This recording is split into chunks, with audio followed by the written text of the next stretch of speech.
Happy Sunday. This is PFG Live, the podcast that asks you if your fringes are straight.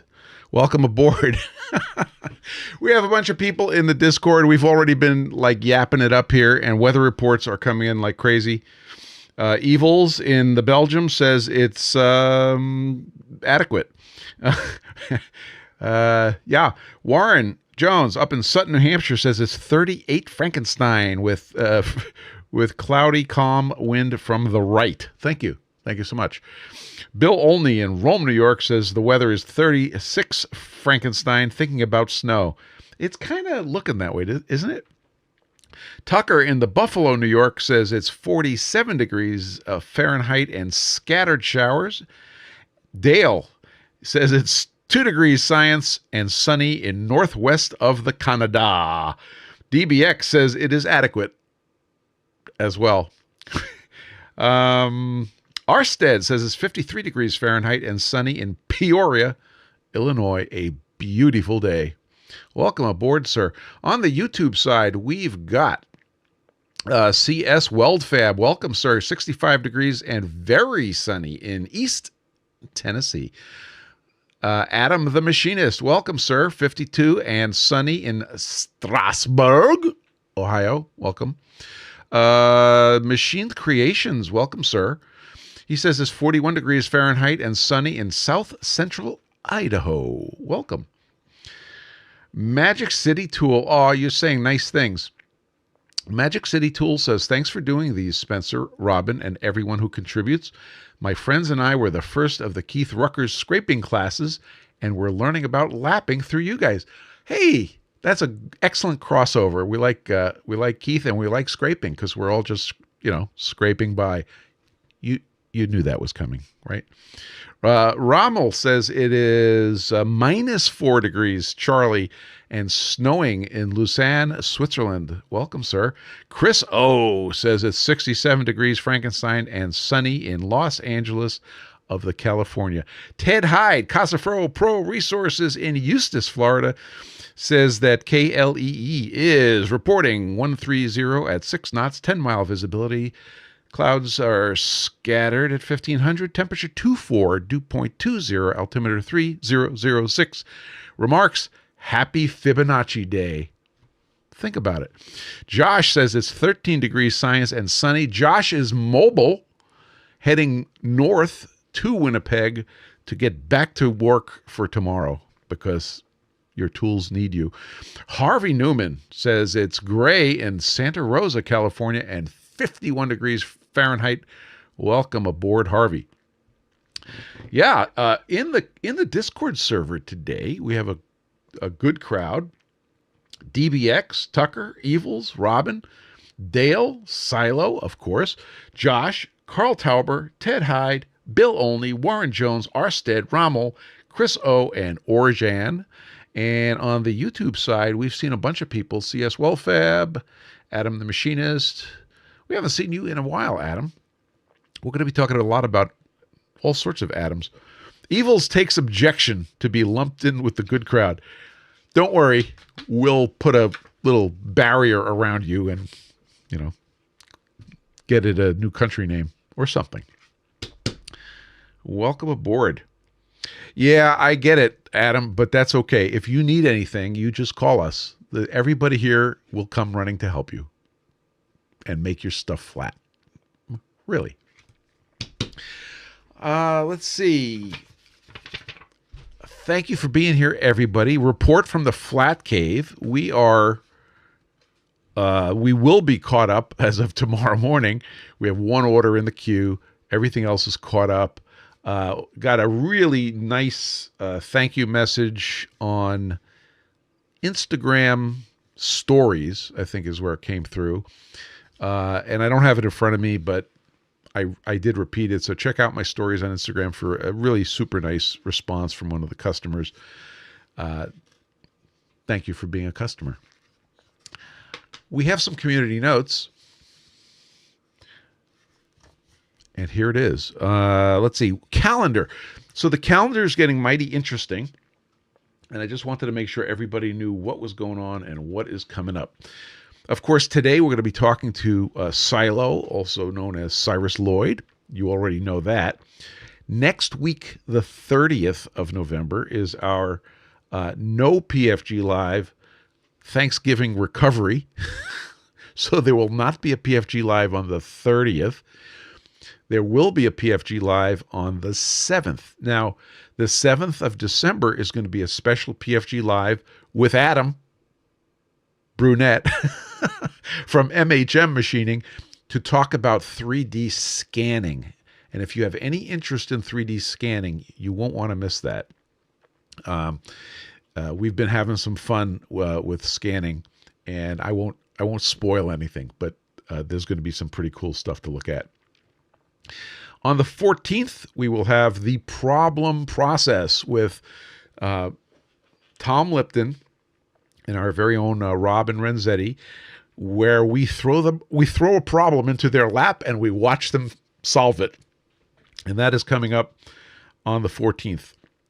You won't want to miss that either. And after 2 weeks of you don't want to miss this, we're going to take we're going to have a regular PFG.Live on the 21st. Then we go into the Christmas week, and then we're taking off the 28th. For some reason, my calendar did not take that change. But the 28th, we will be taking off for Christmas recovery. Scott is with us from Flat Rock Manufacturing. By the way, is there a better name for a company than Flat Rock Manufacturing? He's reporting from KAPC, where the winds are variable at 5 knots. Visibility is 5 miles in mist with overcast at 500. Welcome aboard, sir. Did we get all caught up? We got all caught up. So that's the calendar notes. And a PSA. So last week we were talking about chuck speed, because Evils has access to this really nice big lathe, and it had a 14-inch chuck on it, 4-jaw chuck, independent. And the question was, what's the max RPM for that chuck? Because it was not marked. So, of course, there were many opinions. And I think we settled on some reasonable number. For example, I have an 8-inch 4-jaw independent chuck, and it's rated at 1,500 RPM max. Somebody else opined that 750 RPM max for that chuck was appropriate, and we all sort of agree that that's a pretty good number.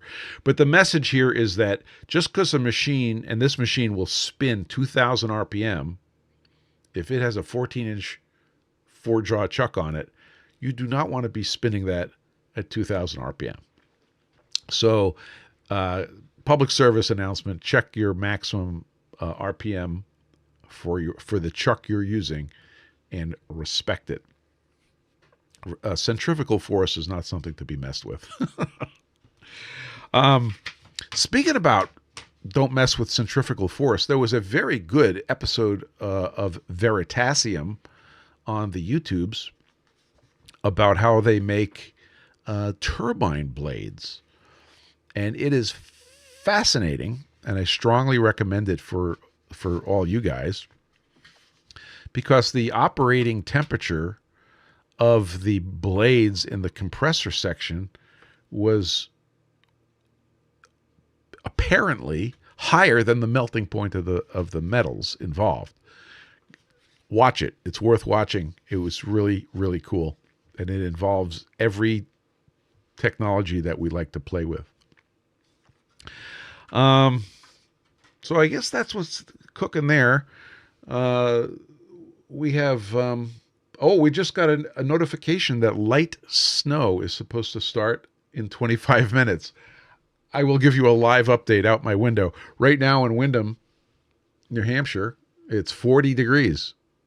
57% relative humidity. Winds are out of the southwest at 6. And it is not precipitating yet. Manchester Airport is reporting winds 190 at 4 knots, 10-mile visibility. Broken at 8,500, Broken 11,000. Temperature 0.4. dew point -06, altimeter 2987, and there are indecipherable remarks. So, as you guys know, because we put it in the thumbnail, we're going to be talking about measuring big flats, and we have invited Cylo to come in and talk with us. So I'll let him do his introduction when he gets in here. Cylo, you could start shooting me video, and we'll get your audio up in a second. But before we do that, let me just give you a little bit of background. I'm going to mute you. Can I mute you? Yeah, I can mute you for a second. I did a bunch of lapping work. See my videos, and one of the pinnacles of success in the lapping came in the form of a 3-inch diameter lap, which is dirty at the moment, but very, very flat. So there's the camera that's looking at you, right? There's our video. And in fact, the fringe pattern that you're seeing in the thumbnail is of this flat right here. So getting to that point was non-trivial. You know, we had to do proper. We machined the toolmaker's flat. We ground the toolmaker's flat. We heat treat, not in that order. We heat treated the toolmaker's flat, and then we got into lapping on my 6-inch lapping plates. So that process kind of got smoothed out, and it was actually working really well to the point where I had a major laboratory. That this is for that reveal will be for a future episode. Come to me and say, "Hey, could you do some lapping for us?" And I said, "Yes." So I did that. They were very happy. Plus, they gave me feedback that matched my measurements. So that was a very rewarding, like, sanity check. And then they said, "Okay, now you're ready to do the real ones?" I'm like, "What?" And they said, "We have some 6-inch parts that we need done." So if you've been following along, you know that I've made 8-inch flats, laps.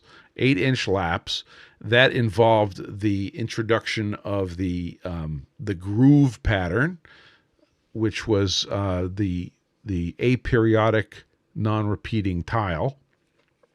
That worked out really good, and those laps are almost ready for production. I think I'm going to put them through one more cycle of conditioning.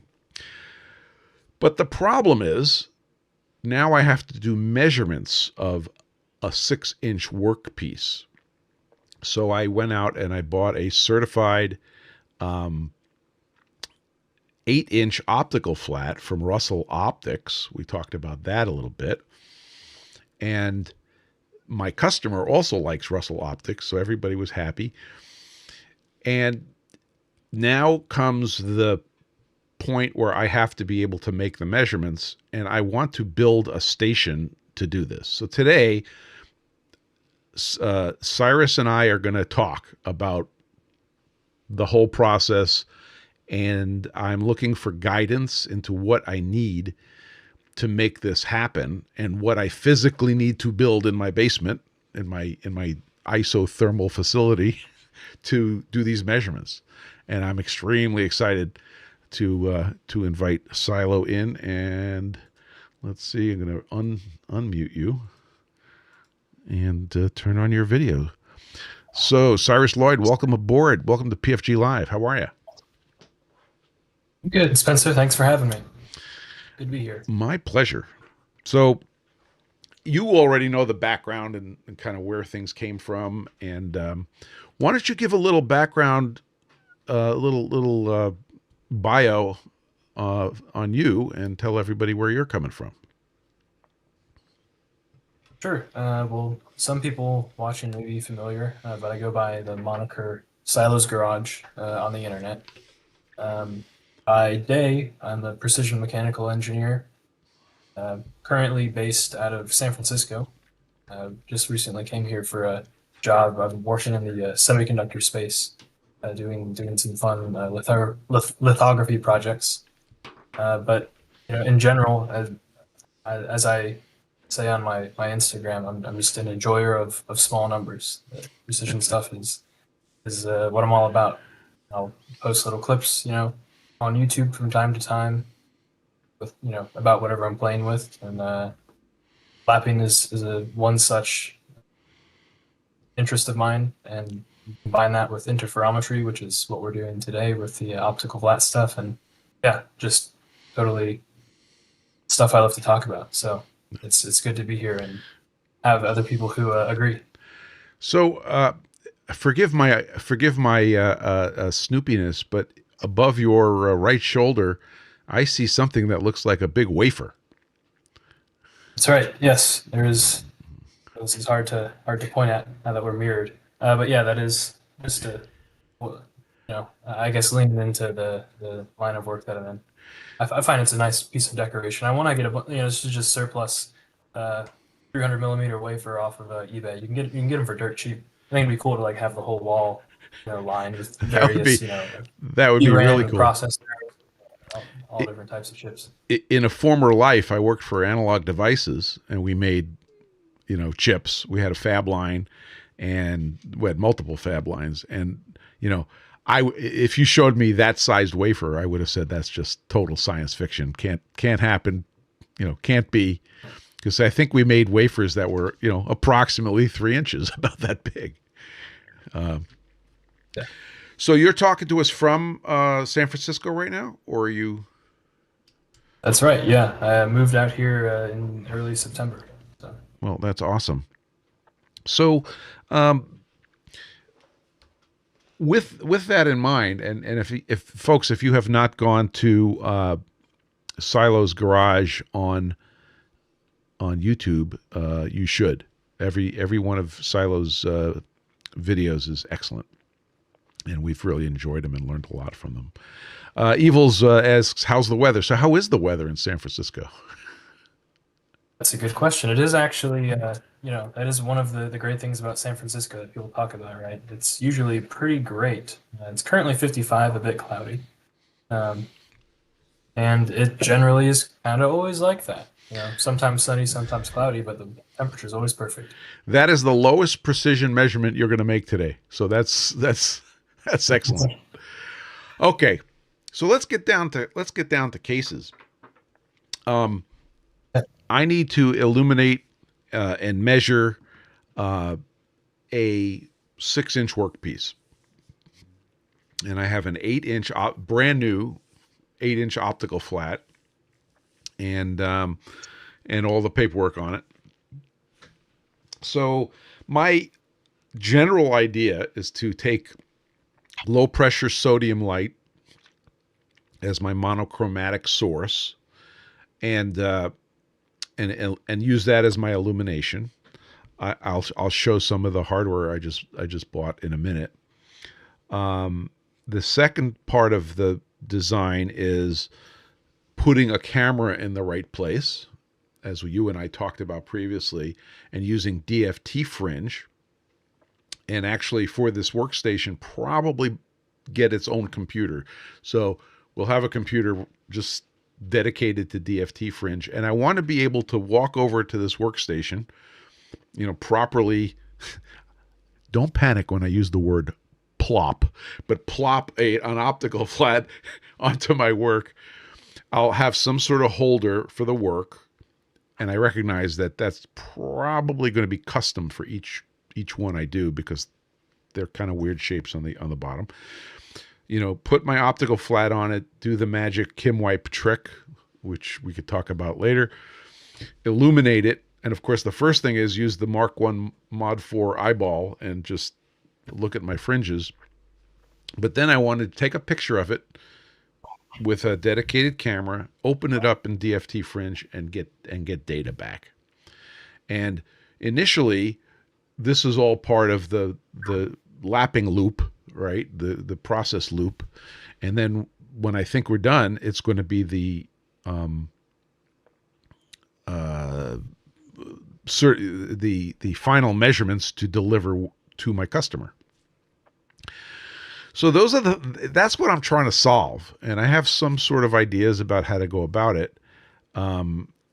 And I'd like to hear some of what you have to say. And we have some questions coming in, which is fine. But there's some speculation in the chat, which I'll save for a few minutes from now. So what do you think about that idea? And are there any big ideas that I'm missing here for making this happen? No, it's a great idea. It's something that I've been wanting to do myself for a while. As I guess some of you may have seen, I've been playing around with interference microscopy a decent bit for surface roughness measurement, so like white light interferometers and stuff. And it's really nice to be able to take, what machinists normally just are visually interpreting, being these fringe patterns, and have a way to put it in the computer and get some actual much higher precision, concrete measurements out of it. So I've been wanting to scale that up and make something larger that can be used to take form measurements of a large part. And what that, I guess if we should be technical about it. Basically, what we're trying to build here is a Fizeau interferometer. That would be the correct name for the type of device we're making at this point, now that it's officially a thing with the camera and we're imaging it, and now it's a whole interferometer. It's not just us putting an optical flat on something. And so there's a couple different ways of doing this. What you're building, or what your proposed idea is basically a optical flat, set up with a traditional diffuse sodium light source and imaging the fringes with a camera. And this is, I guess, technically a little bit of a deviation from a traditional Fizeau interferometer. And the difference between these two things comes down to where the fringes are in space. I guess in 15 seconds, when you have a diffuse light source, like with a sodium light on the screen, the fringes are localized. They're what's called virtual fringes, and they only exist on the optical flat. Like, you can't have a light source bouncing off and hold up a screen and see fringes on the screen. They're only there on the flat, and you have to image them with something like a camera or your eyeball to see them. Traditional Fizeau interferometer, it's going to use a very high spatial coherence light source, like a laser or something, and you get real fringes. So these are fringes which are projected at infinity, and you can hold up a card at any point in the beam path. And I've shown this on my YouTube channel before, where basically now we have, instead of a screen, we have just a point source being a laser diode, which is diverging, comes down, hits the flat in the part, and the reflection coming off of that, you look at the reflection on a piece of paper or something, and you can see the fringes there. So that would be your viewing screen, and then you can image that, or you can image it onto an image sensor directly. There are advantages to the laser-based one, and we can get into why that is. I guess we should also talk a little bit about the software side of things. And this is a question I have for you. I guess when we last talked about this, you were working on getting these images of the fringes into DFT Fringe and being able to produce height data. And you were, I think, having a bit of trouble with the software. We should think. Let's take a step back and talk about one thing at a time. What is your current imaging setup that you're working with, and is it working out decently for you? So the current setup that I have has been a helium lamp.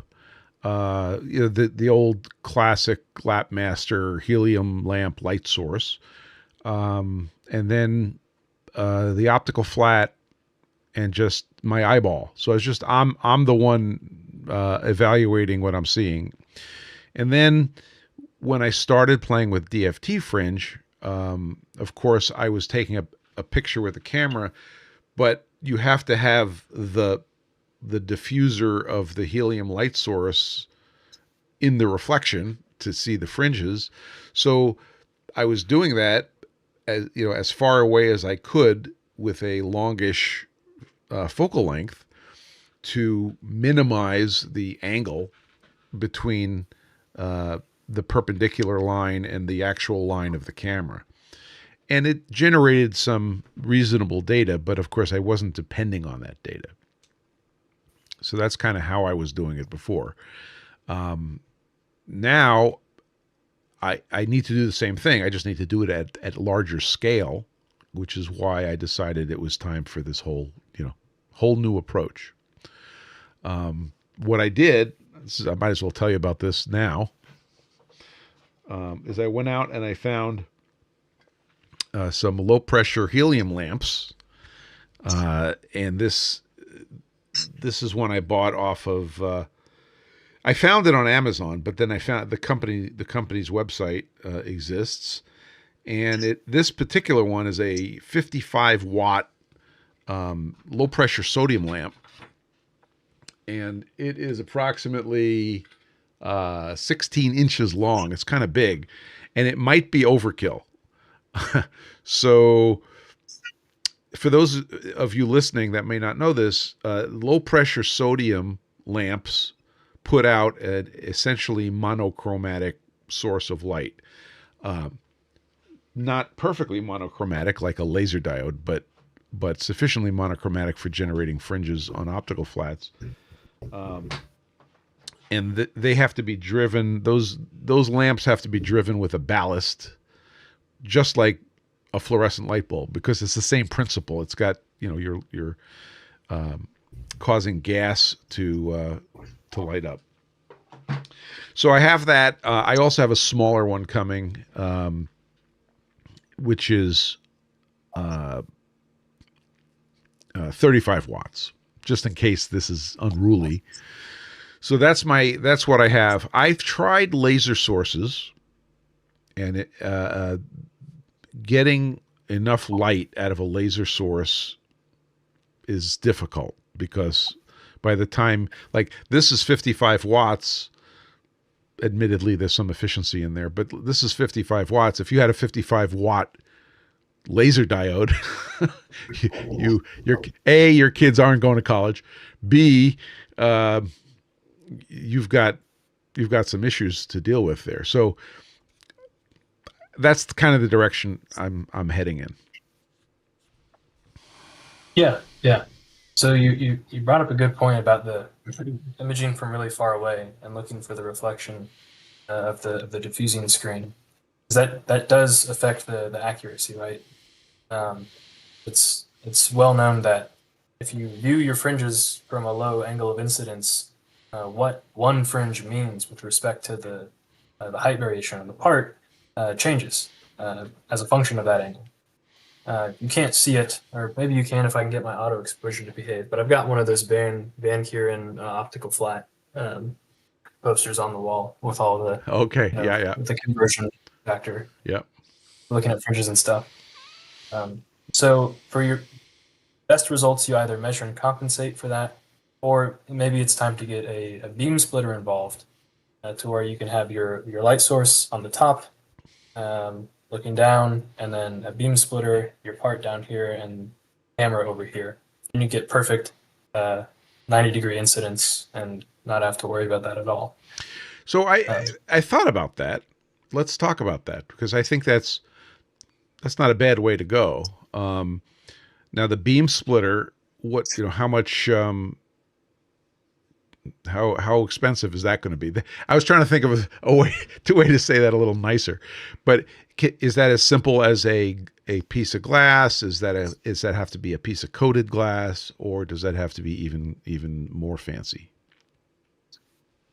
Well, it could be just as simple as a piece of glass with some, like roughly 50% transmission coating on it. Mm-hmm. The nice thing is the beam splitter isn't in either the reference or the test arms of the interferometer. So its quality, its flatness, if it has some wavefront error, you know, that it creates, that doesn't really, unless it's really, really large, that won't affect your measurement much at all. This is just for imaging purposes. It's not in the critical path of the interferometer. So you could, totally get just a large plate beam splitter, and have the camera pointed at that. I guess it would just need to be at least as large as the camera lens aperture to get that to work well. If you can't find one that big, um, now you can potentially look back at a laser source. The benefit of this is you can have the point source which diverges and then is collimated looking down at your part. Then you can have a small beam splitter before the beam expands out to the full aperture of the interferometer. So you can get away with a slightly smaller one. Um, the This is a good time to bring up the one of the benefits of using a laser source, if I can sell it for a little bit. Okay. And that has to do with the degree of coherence it provides and what a higher degree of coherence gets you functionally. So a lot of people, I think it's a pretty common problem when using an optical flat to not be able to get fringes, right? I can't get fringes with this optical flat or this part that I'm working on. And that's, having flat stones makes things a lot easier in that regard. I'm sorry, having what stones? What kind of stones? PFG stones. Oh, okay. Excellent. Well, good news. I actually have some. That's great. I heard you might have one or two. Yeah, I do. Yeah. So that helps. But why? Let's step back. Why can't you get fringes? And there might be a lot of reasons. But assuming you have a good monochromatic light source, you have the temporal coherence down. I won't get too deep into that, but having a decently monochromatic light source affects the maximum separation you can have between your flat and your part. This is what it comes down to. When you aren't getting fringes, it's because there's some sort of contamination between the part and the flat, and it's not sitting on the part. This is the Kim wipe trick to try and get pieces of dust and stuff out of there. Mm-hmm. This is why we do this. In a Fizeau interferometer, like a commercial Fizeau interferometer, you can have the flat and the part almost arbitrarily far apart. Like in the Zygo interferometer. Yeah, exactly. Okay. And the reason they can get away with that is because they have an extremely good temporally coherent source, aka monochromatic, but also spatially coherent. So when you have, your part and flat in great contact like this, you can use a diffuse light source. So I'll just sort of make a diagram with my hand here. You have a screen, and you've got your lamp behind it. So you basically have this whole array of, an infinite amount of point sources of your monochromatic light source. There might be one coming from up here and then one from down here. So let's just take one from up here, for example. It comes down, it's diverging because it's a point source. It creates interference in this area, and it gets reflected back out this way. Maybe your eyeball's over here. So that makes one interferogram, one set of fringes. One from down here, take a different path, diverge, make fringes, come up here, and those fringes will end up in a different position.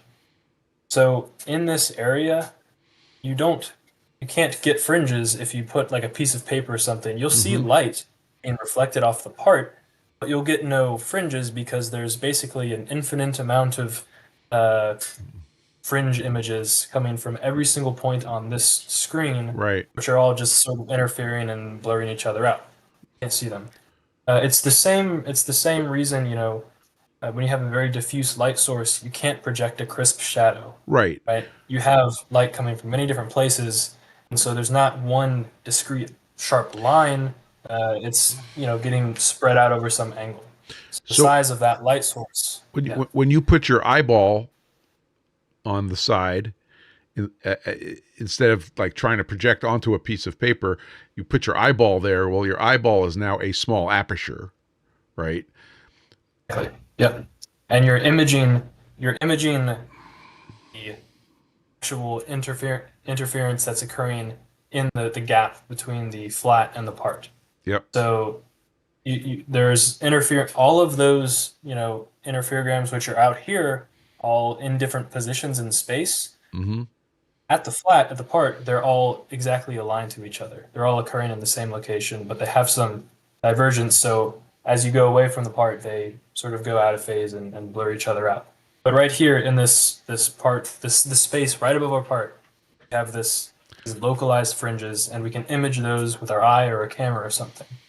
The problem is you start to bring the flat away from the part, and you have a similar situation where you start to wash out the fringes before you even leave this small gap where the interference is occurring. When you have a point source instead of a diffuse extended source, this is completely avoided. You have only one point, so you have only one set of fringes, one interferogram.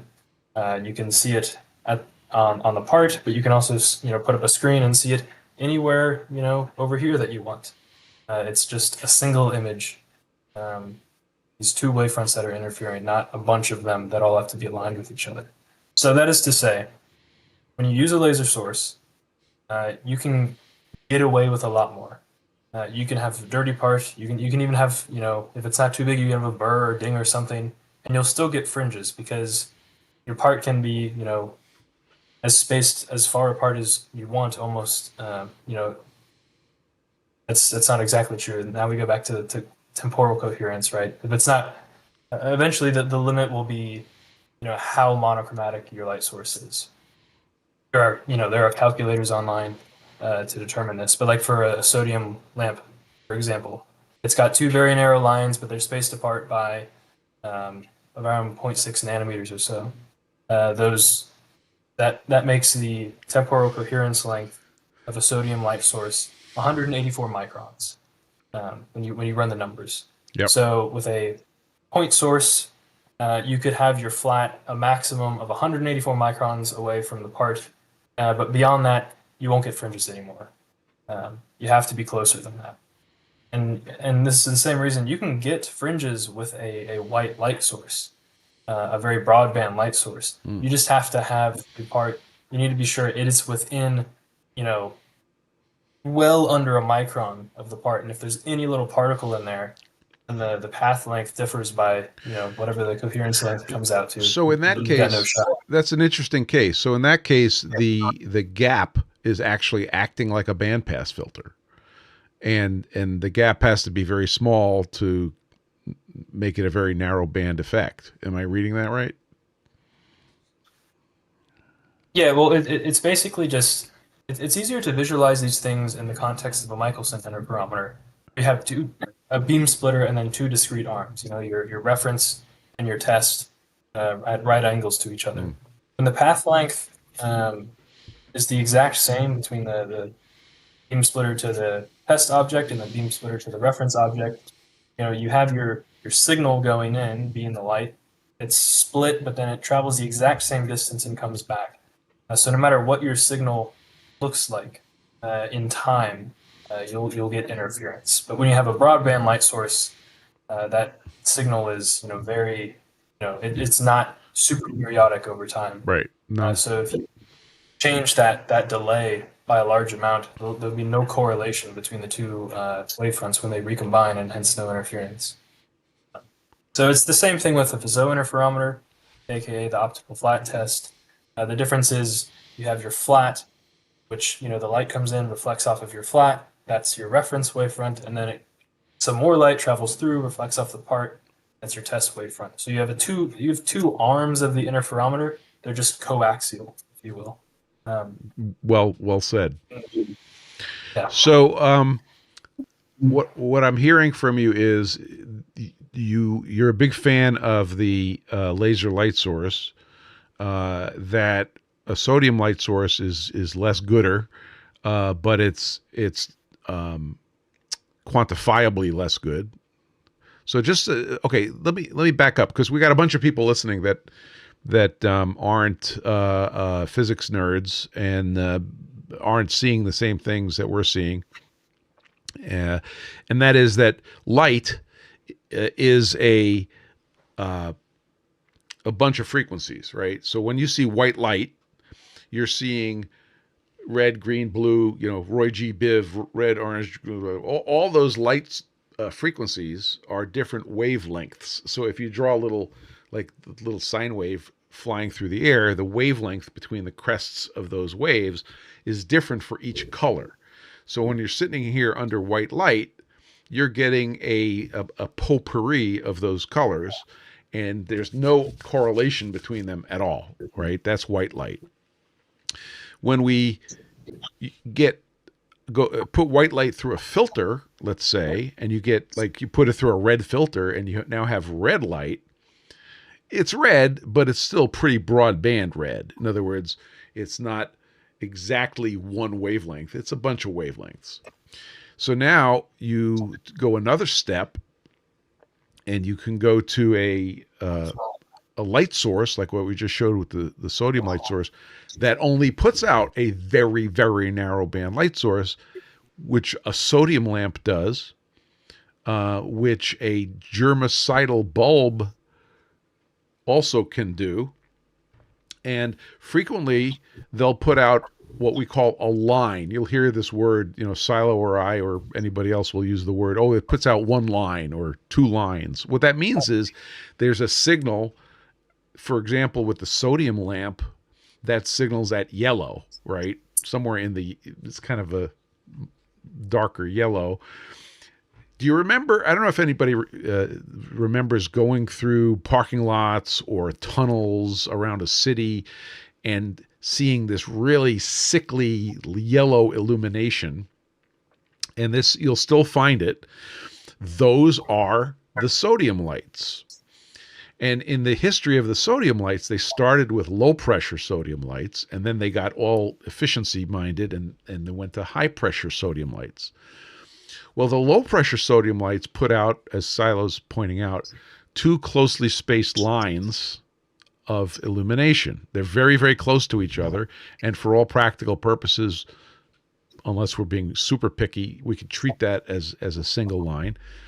And then the high pressure sodium lamps put out some multiples of lines, which make them less useful for monochromatic illumination.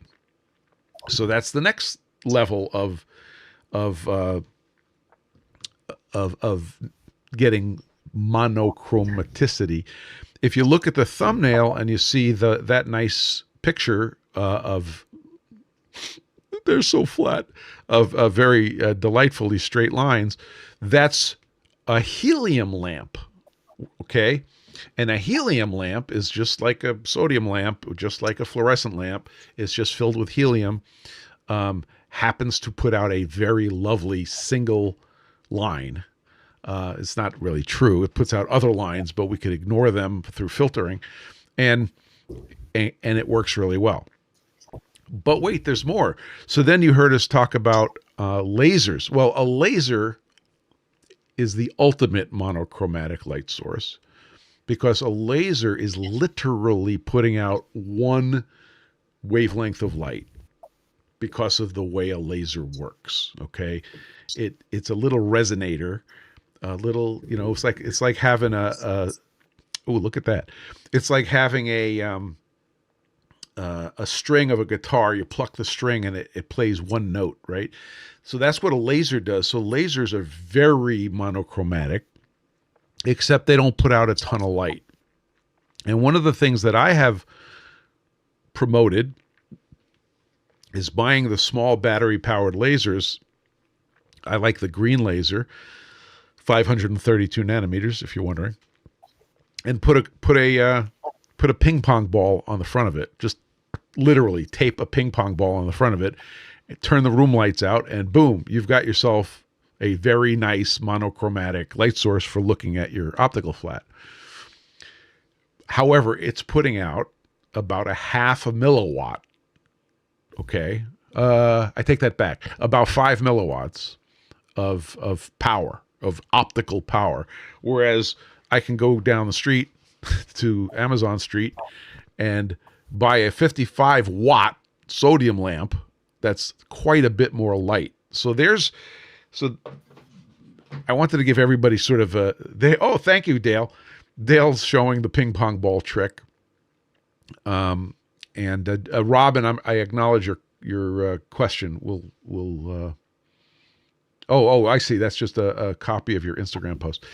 We'll get to that in a second. I just wanted to unload this idea of requiring monochromatic light and how we generate it at all the different levels, and ultimately, the ultimate level is a laser, which could be a diode laser. Did I get any of that wrong, Cylo? No, not at all. That's the like the fundamental thing you gotta get right to get good fringes. It's just you can pick, whether or not you want a light source which is also spatially coherent, depending on what you're doing. So, for example, this is literally just last week.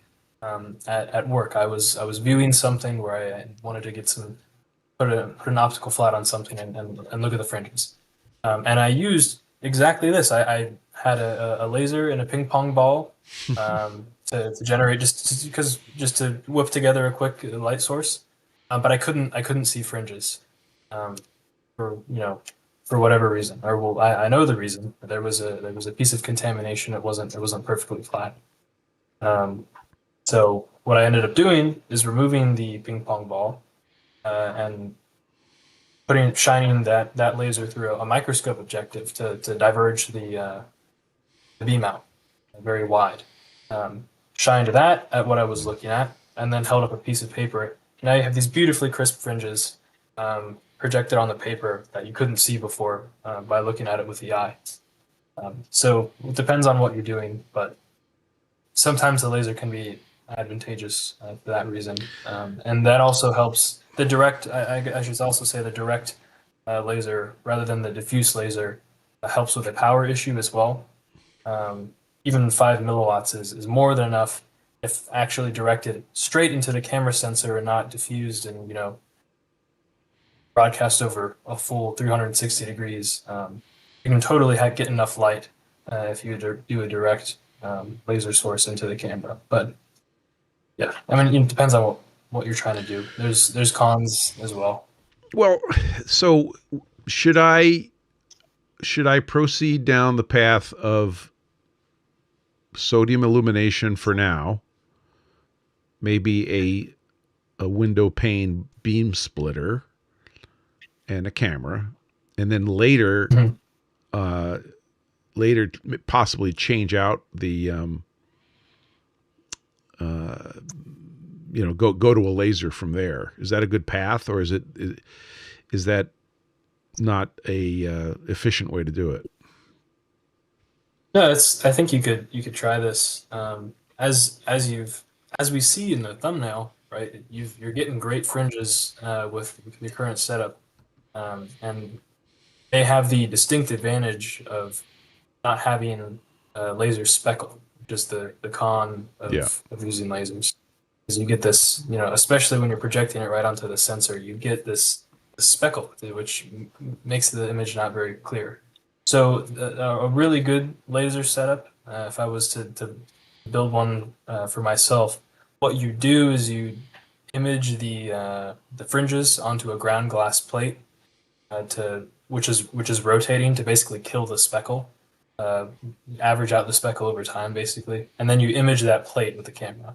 And so then you get all the benefits of the laser, but you don't have any of these speckle issues, and so you can get a really nice image like the one that you've taken with the sodium light source. So that's like the ultimate. I like that. That's a great idea.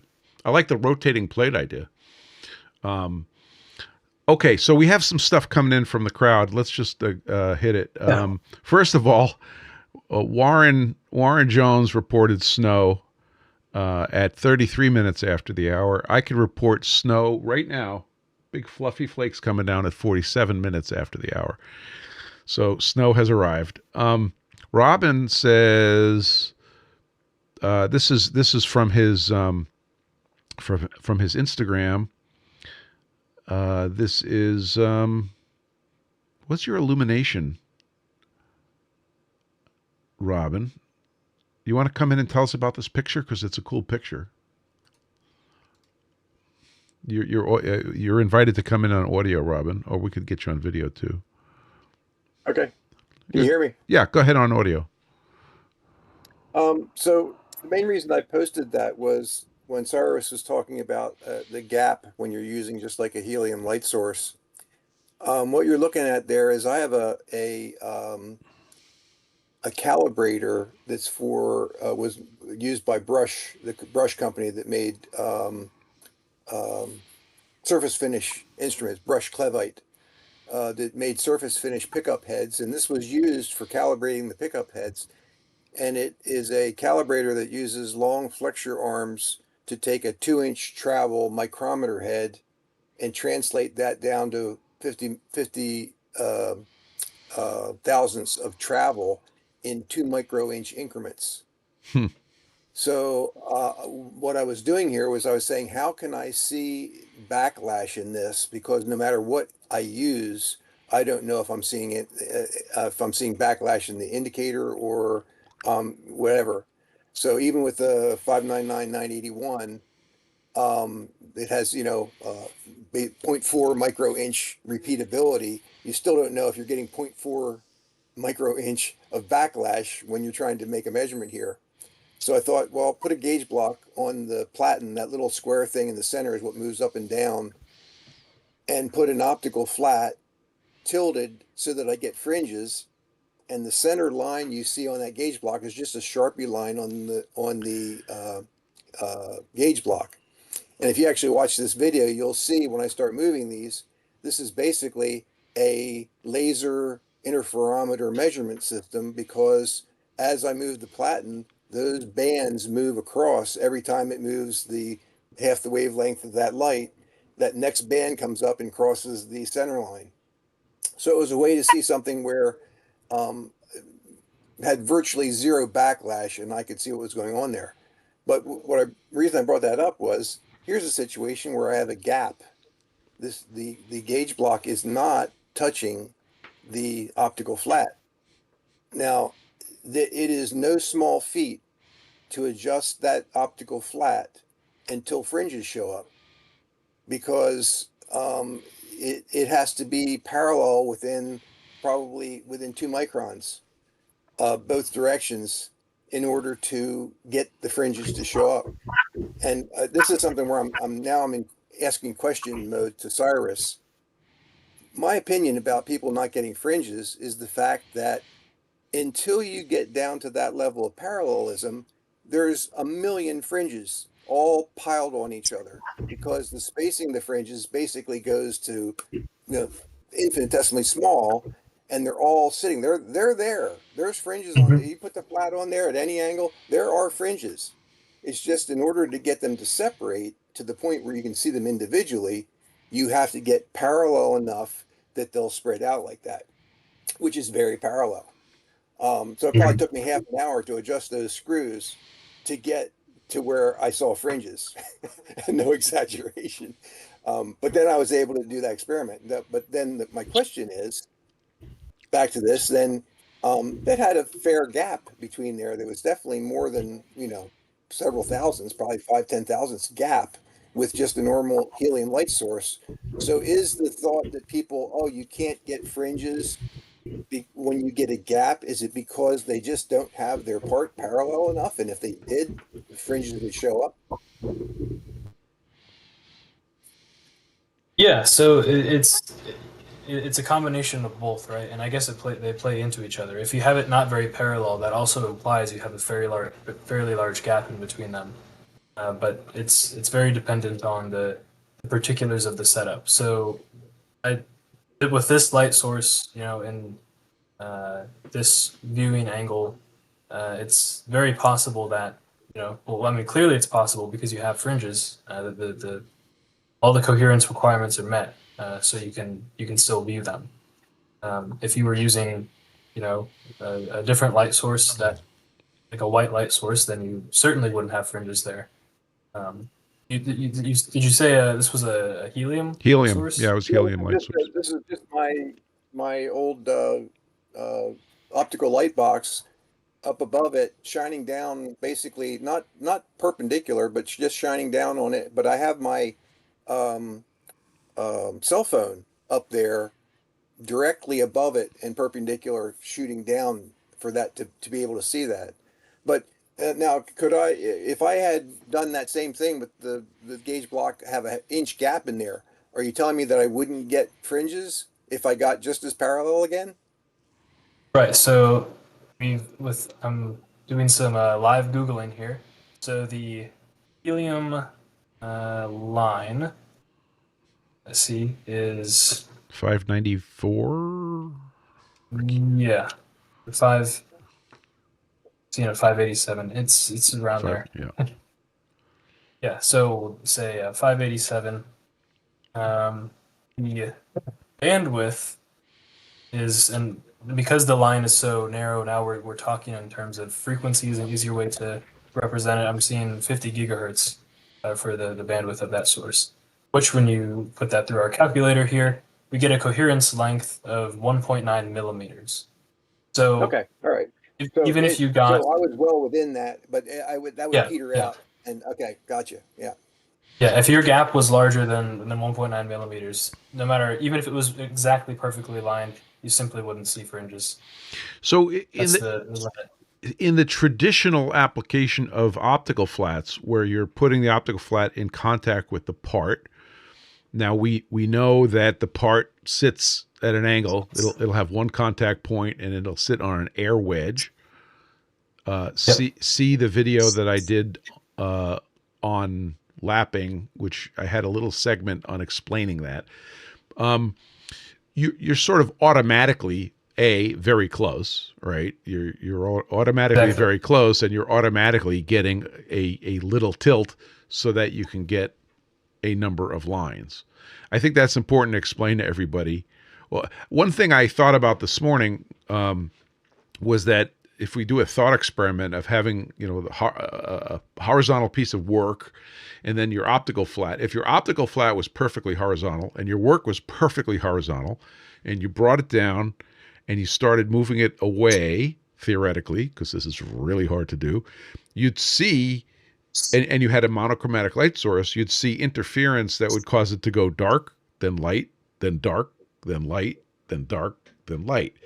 It's only the tilt that lets you see multiple bands, which is sort of not intuitive until you think about it. So every time you see, this is for everybody, every time you see one of these pictures of an optical flat and these fringe lines, like Robin's picture right there, like the thumbnail right there, every time you see that, you're actually looking at an optical flat that's tilted, but intentionally.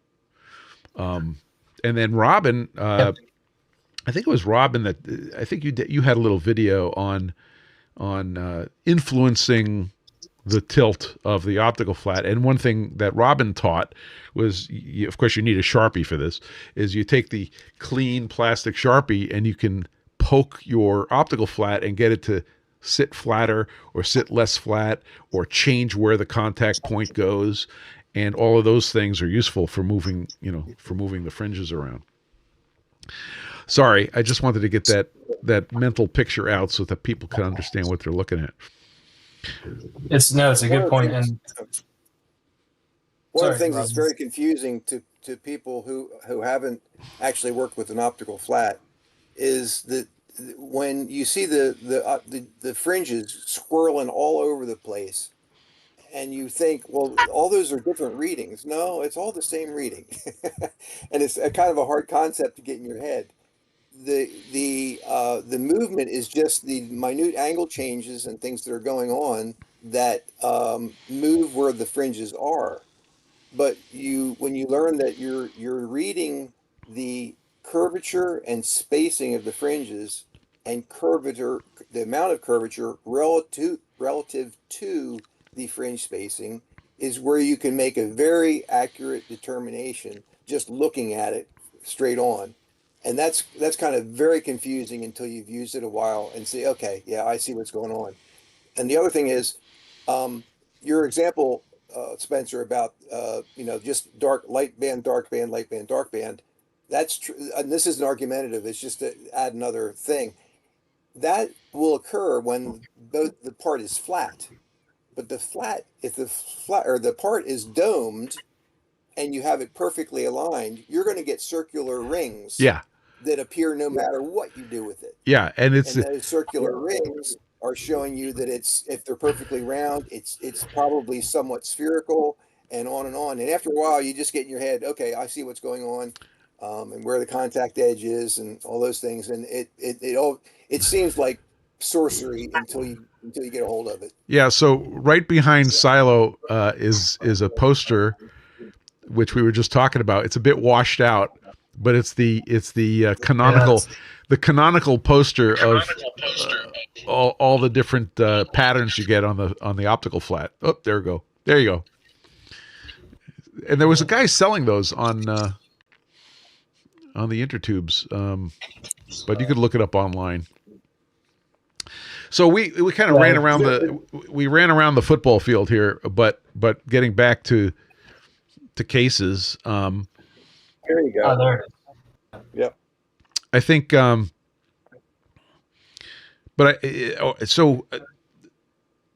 thing that you've thrown into the mix here, Cylo, is the concept of putting in a relatively inexpensive beam splitter, and I kind of like that idea.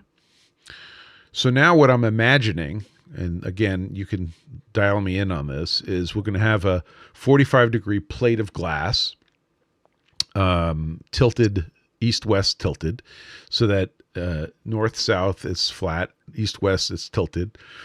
On the left side, on the west side, we're going to have our light source. So the illumination is going to come in, hit the glass, and go down. It's also going to keep bashing through the glass, and I'm imagining that it wouldn't hurt to have that be white and let it bounce around, but you could weigh in on that, and then have the camera looking straight down for minimum distortion of the camera image. Is that all making sense so far? Yeah, that's a good way to do it. And in fact, you can actually sort of see that set up in the poster, the photo of the poster that got posted. One thing I wanted to say to Robin, that yes, if you see rings, then either you're a lens maker, because that's what the telescope guys do that, and they're measuring their curvature using that technique. But my world has nothing but flat in it, so I don't really understand why you would ever get that. But that's another story. Very interesting. Okay, yeah, Evil's brought up the good point that it's like a topological height map. Those fringes are just all they represent. One dark fringe to one dark fringe is a change in height of a certain amount, and that is just true across all cases, and be it rings or it tilts, so it's linear, right, uniformly spaced ones. You just use those and interpret it just as you would a map. And we can get into how the software interprets it, because that's a really fascinating subject as well. But we're going to gear, and if you guys haven't figured it out yet, we're going long today because we have nerds and we have a topic.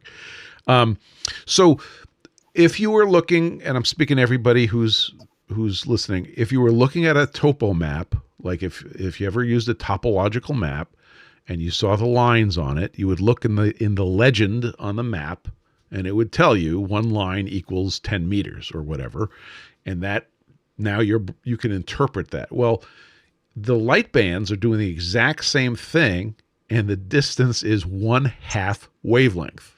So from dark band to dark band is 1/2 wavelength. And of course, in my other life over there, where I design antennas, we live this stuff all the time, so it's obvious. But that's what. So if you look at a flat and you look at a band pattern and you want to count things and figure out what they are. If you're using helium, what did we say? Helium was 584. 587. 587. Yeah. So that's 587 nanometers. Okay, or for you guys in scientific notation, that's 587 times 10 to the minus ninth meters. That's the wavelength. Divide that number by 2, and that's the height difference of your wedged optical flat between a dark band and a dark band. It's a little bit. 11.6 million. Yeah. Okay, 11.6 million. We're gonna. How many different gears can we switch? How many furlongs is that? That's what I want to know. So that's what when you look at an optical flat and you see those stripes, that's what you're looking at. You're looking at a tilted optical flat, and it's changing its height, and every change in height is denoted by that topo map. So that's a really good way to look at it. Okay, let's get back to our chat. Evil says, I also think I quite like the access of putting all the optics stuff under the optical flat rather than in the way of the user. So yeah, Evil's brought up the idea of putting the part under test on top of the optical flat. I have some logistical reasons why I don't like that, but we'll get to it in a minute. And then doing readings from the bottom. Have you ever seen setups like that? Yeah, so that's a really nice way to do it. Just from a convenience standpoint, being able to plop it on top like that. And there is a commercial instrument, the Trapel Flatmaster. Now, Trapel was bought by Corning. It's the Corning Trapel Flatmaster.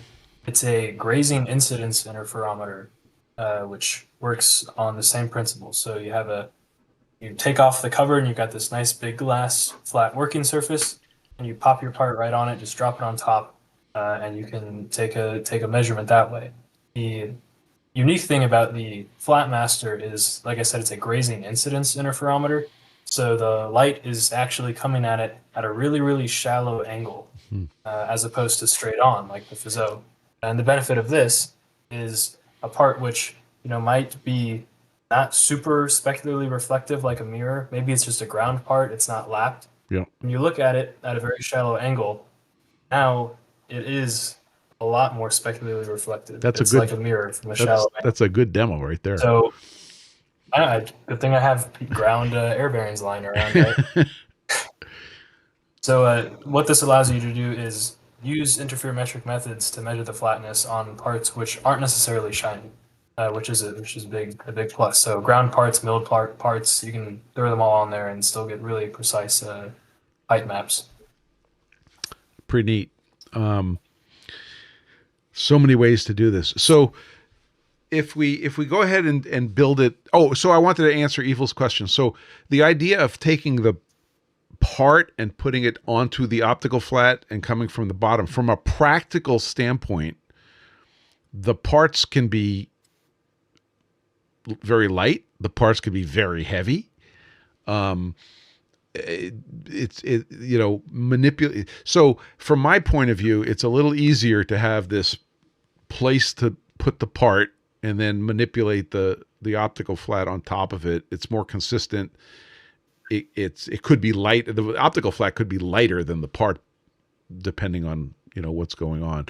But from a practical point of view, obviously, you could make it work either way. I am going to look up the grazing. What was the full name of the technique? Grazing incidence interferometer. Grazing incidence interferometer. I will do some homework on that. Yeah, there's a couple different configurations for it, but the one in the Flatmaster is a prism-based approach. Pretty cool. I'll throw a picture in the chat here.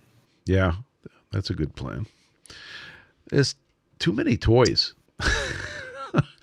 Let's see. Rommel says, does light source polarization play a role in the fringes becoming visible. I have something to say about that, but what do you think about that? Well, I'll be curious to hear what you have to say next, because polarization is the final frontier for me in my optics education. It seems to be the one that is it gives me the most trouble of all the topics within it. But the polarization, the light coming out of your helium lamps, and especially out of the a diffusing screen in front of your helium lamp, will have no polarization whatsoever. It'll be randomly polarized. And usually the light reflecting off of your flat and part shouldn't be very polarized either. And so you get good interference. If your test is randomly polarized and your reference is randomly polarized, you get fringes. Great. Where you don't get fringes is when the polarizations are orthogonal. So your test wavefront is horizontally polarized and your reference is vertical. Then you get zero fringes. They have to be, if they're going to be polarized, they have to be the same polarization to get interference. Practically, you don't end up getting, unless you're using a polarizing beam splitter or something, there's not usually polarized light involved in a typical optical flat setup, so it's a non-issue. But if your light source is polarized, like sometimes from a diode, the diode laser, it's going to be fairly linear polarized. It is something to keep in mind. Although, again, to be fair, off of the part and the flat, polarization is usually going to be well enough maintained to where it won't affect things much. Okay, so you want to hear an antenna guy's approach to this? Yes. Okay, it's a little different, and if you're generating light, you touched on it right there. The laser diode is definitely going to come out linearly polarized, right? Because of the way it's generating the waves, it's going to be linear polarized. A gas laser, not necessarily. It could be right. It could be kind of randomly polarized. However, when you take a randomly polarized wave and you reflect it off of a flat surface, it is now polarized. So after the first reflection, it is polarized, but it's all going to be copolarized because your reflections are all in the same direction. Is that the right word? The same orientation. So they become copolarized. No, they're all the same polarization, but they are linearly polarized. And we go through this in RF, all the time. Is that if you take you could flip polarizations, like if you have right-hand circular polarization hitting a surface and it reflects, it becomes left-hand circular polarization. It's not always true that if you have horizontal polarization hitting a surface, it won't come off. It will come off horizontal, but it will absolutely tend to prefer one polarization over the other. So, I don't think polarization is the major issue here. But a perfectly monochromatic source generally is going to be linearly polarized. And it's the same thing with antennas. We have to work hard to make it circularly polarized, but it'll be linearly polarized. Let's see. We have some other questions here. Evil says, what advantage does better illumination get you when the fringes are that straight anyway? It's kind of like, and you can correct me if I'm wrong here, Cylo, but if you're making a measurement with a micrometer and you measure 1.00 inches, wouldn't you rather measure 1.0000 inches? That's kind of that's my picture of the illumination quality. Well, it is true that, if you have fringes, like with your current setup, you can see the fringes just fine. So there's not necessarily a reason to jump straight to lasers just for the sake of it. If I could provide maybe one reason why you'd want better illumination if we're going to call lasers better for this setup. At some point, it's going to be very difficult to you'll reach the noise floor of the approach basically. And this gets back to how DFT Fringe works, how that software works. But one thing you can do with a laser-based source is you can do phase shifting interferometry, wherein this is what Spencer was talking about a moment ago. Imagine you take that optical flat and it's very well aligned, and you just move it upwards, and you see the fringes shifting, going from light to dark to light to dark as you move the flat. If you take several pictures while you do this, and you take different interferograms at different heights, different phase shifts for the fringes in different positions, there are some algorithms you can use to rebuild the wavefront in that manner, and due to some fun mathematical reasons, the precision which you can achieve with this approach is extraordinary. You can remove a lot of the error sources, from non-even illumination and a bunch of other stuff, and you can get precisions down in the lambda over 1,000 or better regime. So really extraordinary. I've been playing around with this method for my interference microscopy for surface roughness measurement, and it's just mind-boggling the resolutions achievable with this method. So, And that's typically accomplished with laser-based sources, or at least fairly monochromatic sources. So that might be for future development.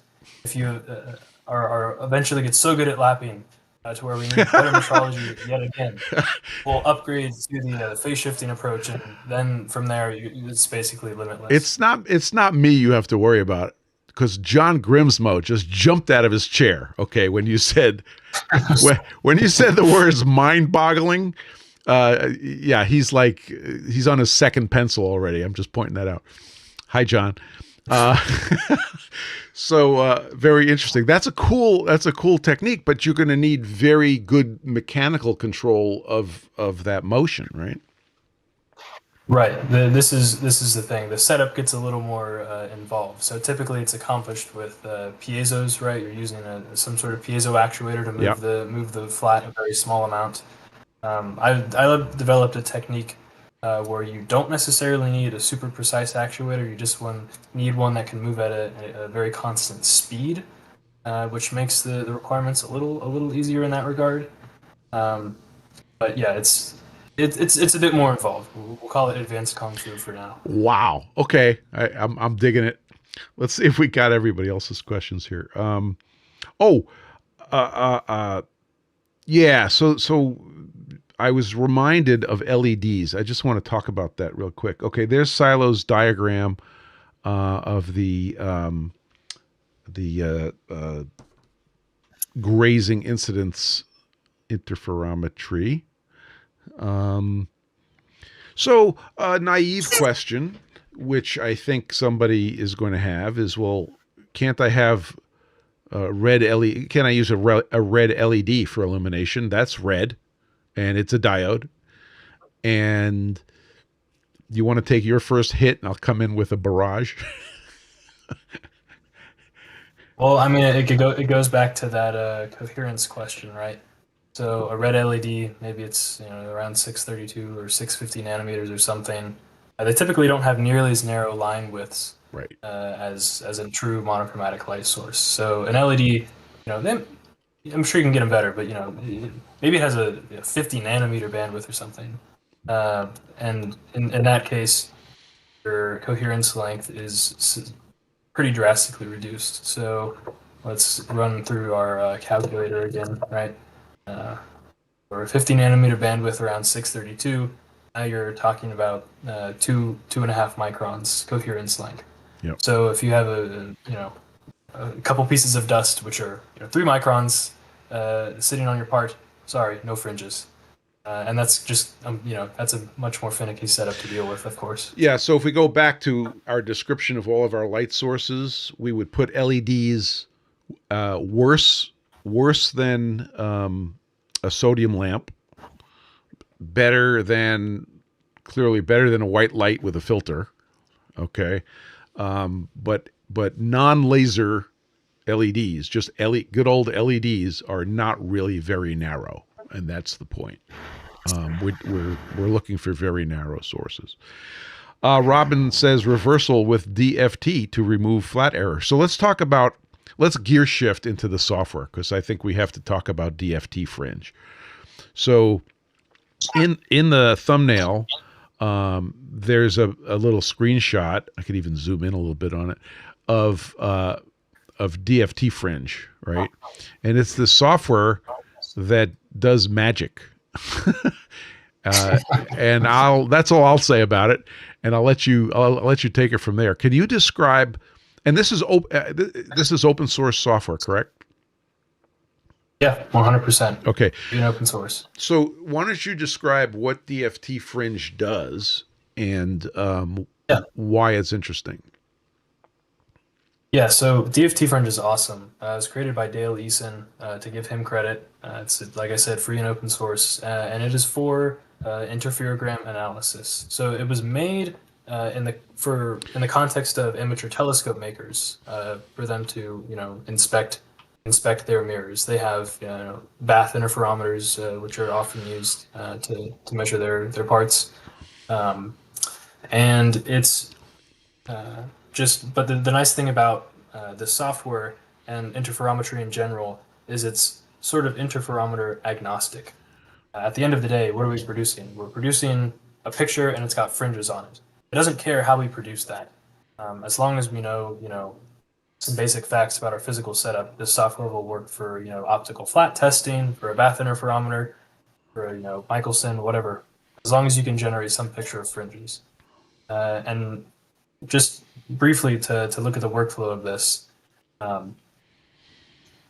that photo that we see in the thumbnail is one of the tabs of the DFT Fringe software, where we're looking at this strange image here, which doesn't look like the part or the fringes or the wavefront. So what's going on here? We'll try and do this quick, right? When we're interpreting optical flats with our eyes, we want those tilt fringes. As we were talking about, it's like a topographical map. So we can look at how straight those fringes are, just visually, and make some statements about what the deviation from straight is and how flat it is. It turns out, with the way the software works, those tilt fringes are also absolutely critical, for a slightly different reason. If we had no tilt fringes at all, as Spencer said, if the part was perfectly flat, we'd see either all light or all dark. But if it was a little bit out of flat, say inside of one fringe, we would just see some intensity modulation. It'd be a little bit lighter in one area, to be a little bit darker in another area. But this would be hard to sort of interpret accurately, because maybe your light source isn't perfectly uniform. And so it's also a little lighter in one area and a little darker in another. So we don't know, is that interference that's going on that's causing that? Is it the part error, or is it the light source? We need a way to separate these two things. So what we do with the tilt fringes is we put in a lot of tilt fringes, and in fact more than you're usually going to use for visual interpretation. DFT Fringe likes to see up to maybe like 50 fringes in the field of view, so like a pretty large tilt. And what happens is that intensity modulation that you'd see when there's no tilt fringes, that modulates the frequency of the spacing of the tilt fringes. And fundamentally, I guess this is easiest to understand for people familiar with RF stuff, it's an FM demodulation process. So you have this carrier frequency, which is the frequency of the tilt fringes, and any wavefront error, any flatness error in the part, slightly modulates the spacing between those fringes, and it modulates the carrier frequency. So that tab, that photo, what that is the 2D Fourier transform of our interferogram.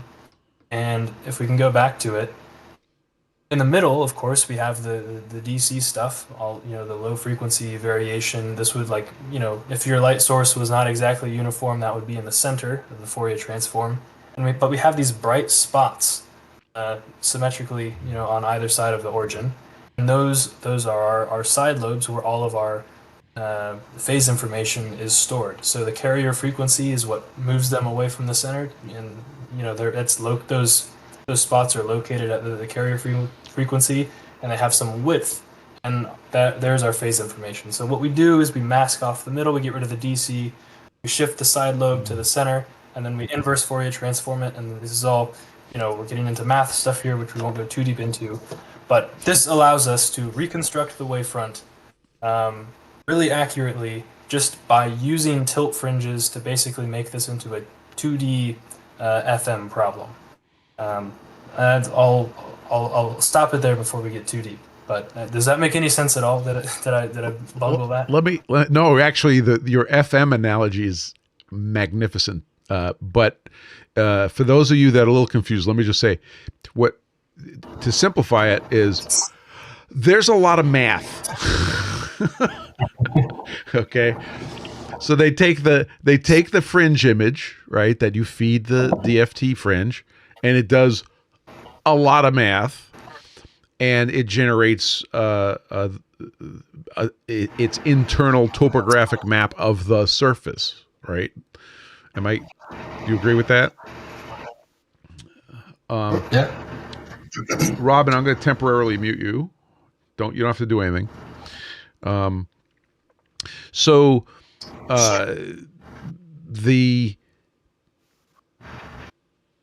Let's talk about how. Now, the thing you pointed out is that it likes to see about 50 fringes across, and of course, if we're on the bench doing this with the eyeball, we like to see fewer fringes, significantly fewer fringes. But it needs more data. That's kind of cool. And then once you feed it the image, what do you have to do to get some data out of it?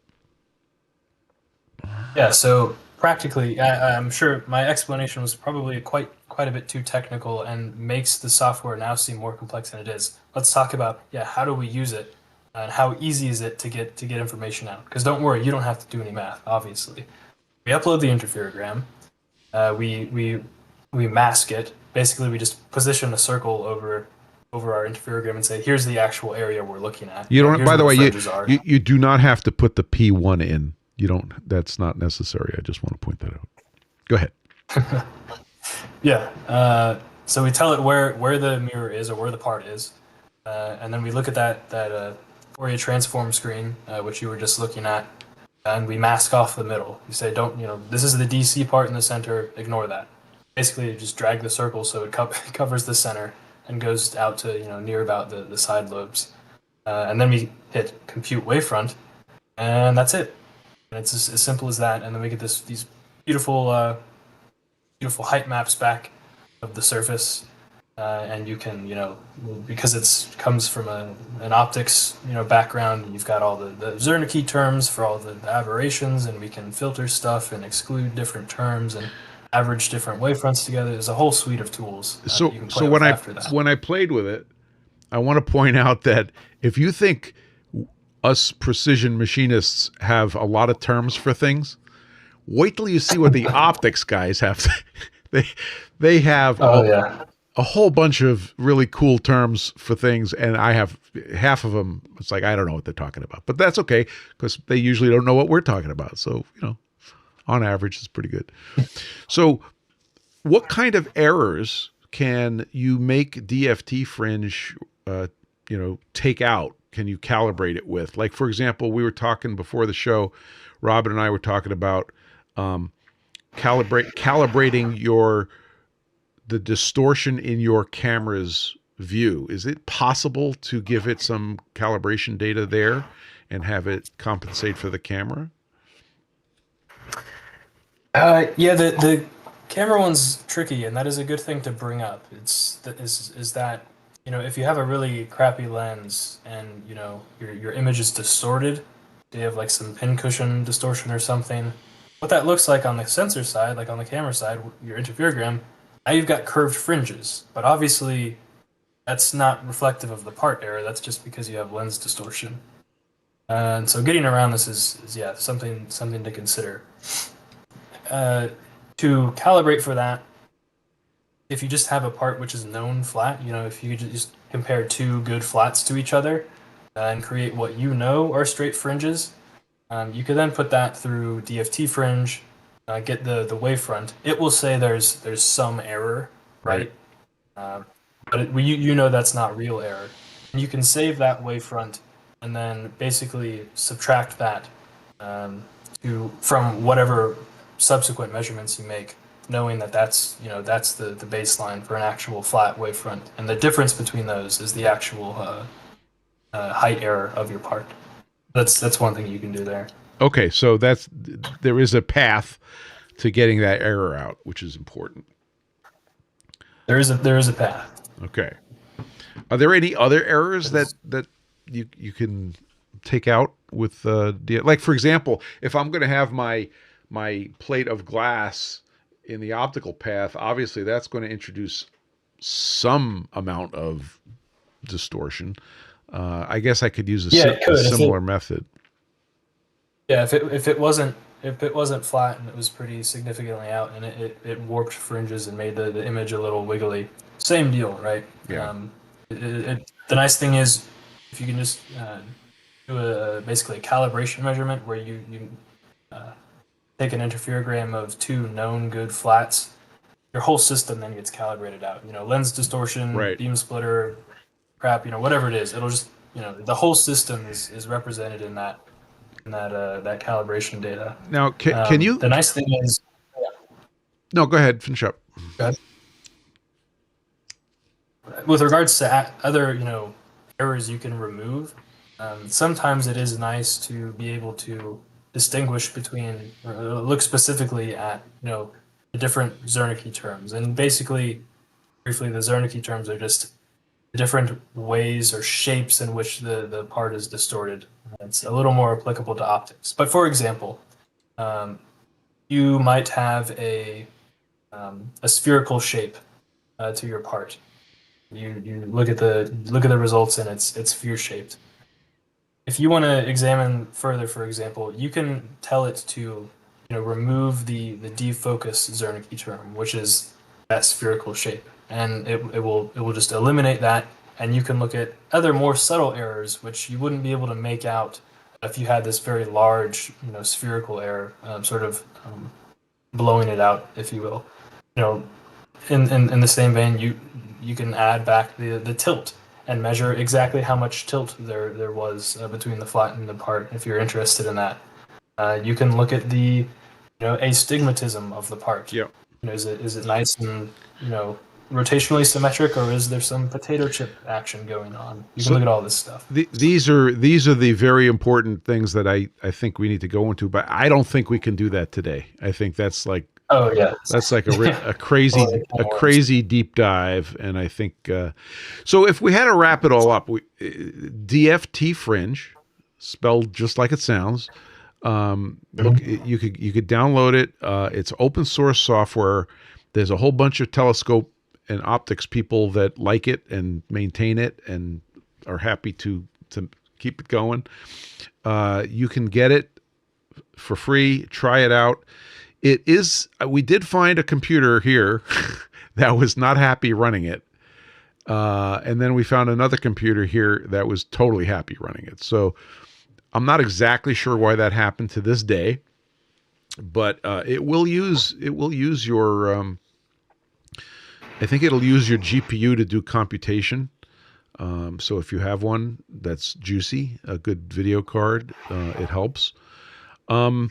And literally with a few clicks, you get a topo map, and it's pretty impressive. So I would encourage, if you're into this game, to check it out and play around with it. I will be going deep on it. I could probably get 90% of what I need to do done with my eyeball, but I would like to report to my client like as close to actual measurements as we can get prior to shipping. And then they're going to report back to me what their measurements are once they get it. And that'll be pretty cool because we'll be able to compare them. Okay. There was one question from Evils, which I thought was pretty cool because I actually thought about this.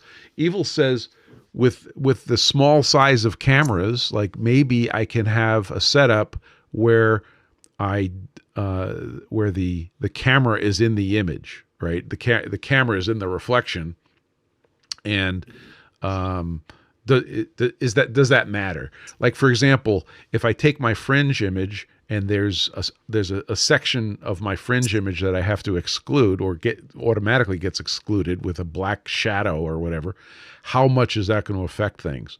Do you have a feel for that? That's a good question. Yeah, I guess if in the case we're using a diffuse extended light source, potentially you could get away with this, especially because the fringes are all localized to the surface.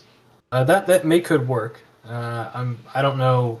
You have to play around with it and see what how much of a shadow is visible. Because if there was a really distinct shadow visible, that'd be kind of annoying. Well, one of my original ideas was to have a diffuser, and in the middle of the diffuser have a hole and put my camera there, right? So the light source, the light source would be illuminating it, and then the camera, when it looks down, it's going to see its own reflection, and it's going to see, something in the image. And I don't know how much information loss will come from that, but that would be an interesting question. But of course, if we're going to go to the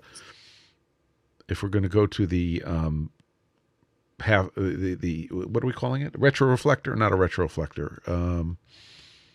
The 45-degree beam splitter. Beam splitter. Yeah, if we're going to the beam splitter, I think that starts to not matter as much. I think we got everybody's major questions. If we missed any questions, tell me now, because I think we're going to wrap this up. And earlier when you said take two optical flats and put them together, can you confirm that you are not working for Russell Optics? Well, I can, because I am an eBay hound myself, and so I end up with all types of them just laying around. Yeah. Okay. I'm sure Jack Russell would appreciate me heading back up to Vermont again and picking up another one of those flats. But we'll try to avoid that if we can, because that was north of $3,000. Evils does bring up a good point. I honestly did not even realize that until he said it. My other one is actually a Russell Optics. I actually remember that. You actually had one. By the way, it was eBay. If you ever had a chance, I know this is a long shot, but if you ever had a chance to go with me up to Vermont and meet this guy, you would absolutely love this guy. He was like I'm sure, the ultimate, old timer master of his craft. The place was fantastic, and it smelled like an optical shop. It's like I'm in the right place. Okay. Now I do want to make a trip up there. One, I guess, for that, but also there's all sorts of sites to see in Connecticut, namely Precitech and Nanotech, right? Well, Diamond lathe guys. So yeah, and what was More Special Tools? Right. But they're actually in New Hampshire. Or New Hampshire, yes. Sorry. They're hang on, dude. You don't just confuse Connecticut and New Hampshire. This is not good. But anyway, yeah, that would be a plan. If you showed up here, we would go together and do that. And I have a funny feeling. And Robin, I muted you, but I'm going to unmute you now, in case you want to say anything. But if we involved Robin, that wouldn't be such a bad idea either. And head up there and visit. There's a lot of cool stuff. And there's other things if you come visit New England. There's the American Precision Museum. Sure, yeah. There's all sorts of really cool stuff. Did you ever read the book The Perfectionists? Embarrassingly, I have not. Okay. I mean, I've heard about it. Just grab it. Audiobook is awesome if you like audiobooks. Okay. It's on Kindle. You can get it on Dead Trees. Absolutely get it. You will love it. It starts with cannon barrels and it ends with LIGO. Okay. Yeah. It is awesome. I think we have to wrap this up. This has been like way too much fun. So Cyrus, thank you so much for helping me figure out what I'm going to go build. And I think it's going to be. Thanks for having me. Yeah, and then we'll stay in touch. We'll follow up, and we're going to get this little evaluation station going, because Yeah, that'll be awesome. because we got work to do. Josh says +1 for the audio book. Yeah, absolutely. Okay. With that, I think we answered all the questions. Would you come back and visit us again? Of course, yeah. I'm happy to talk about it more. I'd love to talk a little bit more about your lapping process, or really just learn from you about it. Because that's a really astonishing result there that you've got. That's really impressive stuff. Thank you very much. I will be happy to share that. The big lapping process, which is a little different than the little lapping process, has a few very interesting refinements specifically because of its bigness. And they're results to be seen. I don't have data yet, but I think it's going to be a win. And the silly curves, not curves, grooves, actually are working like awesome. They're fantastic. Yeah, that's awesome. I love that idea. Okay, guys, we're going to wrap it up. We will have the after party roundtable on the Discord server. If anybody listening needs some flat things, head over to PFGstones.com and get yourself some rocks. I had one funny story. I get this email this week from a company that makes huge machines to make aircraft parts, like walk in, drive your truck onto their gantry mill kind of things. I'm not going to mention who they are. And they send me this thing and say, hey, we want to add you as a vendor. I'm like, okay, we'll just send you some paperwork. Send me some paperwork? You should see what it's like. Oh yeah, are you ISO 9000? Are you FM 650? Are you this? We need your certification for this. We need and in my head, I'm just imagining. I'm like, listen, we sell flat rocks, and the process is you buy the flat rocks, and we send you the flat rocks. That's the process here, and think this huge pile of paperwork. So I sent an email yesterday. I guess was it yesterday or Friday? It was Friday. I sent an email back to this person in their purchasing department. I said, yeah, Janet, I'm going to need an LOA. And I just got an email back that says, yeah, we don't understand what LOA means in this context. And I'm like, correct, because LOA stands for List of Acronyms. And I don't understand anything you just asked me. It's like, you buy the rocks, you get the rocks. The rocks are flat, everybody's happy. So anyway, yeah, Dale says, I remember a lot more swearing about that. But that was on a private channel, Dale. Anyway, if you need something flat, head over to pfgstones.com. Subscribe to Cylo's YouTube channel, Cylo's Garage on the YouTubes. And you got anything for us going out, sir? Great to be stop by. Love talking about this stuff. Great to have you. Great to have you. Once again, next week, the 30th, no PFG.Live. And we'll be back on the 7th with 3D scanning. In the meantime, as always, get flat, stay flat. We'll see you guys soon.